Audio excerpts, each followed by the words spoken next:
प्रिय दादा, कसा आहेस तू? तुला आश्चर्य वाटत असेल ना, मोबाईलच्या माध्यमातून बोलायचं सोडून आज चक्क पत्र काहीने लिहिले आहे. आठवड्यातून किंवा महिन्यातून आपलं बोलणं होतं.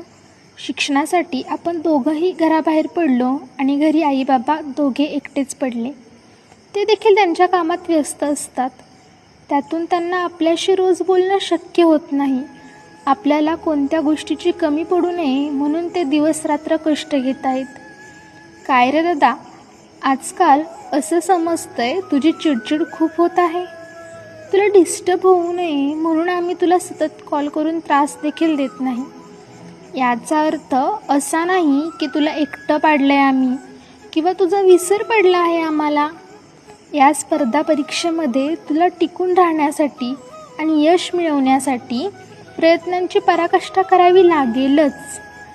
सातत्य, संयम, मेहनत यांच्या बळावर तुला बाबांचं स्वप्न पूर्ण करायचं आहे. तुझ्या या प्रवासात आम्ही कायमच तुझ्यासोबत आहोत.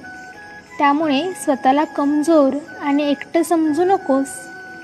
कामाच्या व्यापामुळे बाबा बोलत जरी नसले तरी ते तुझ्या यशाची खूप वाट पाहत आहेत. स्वतः कमी शिकलेले असताना आपल्याला उच्च शिक्षण दिलं.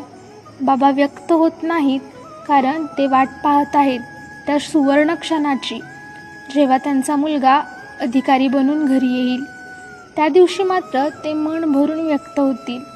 आणि काळजी घे तुझीच प्रिय ताई.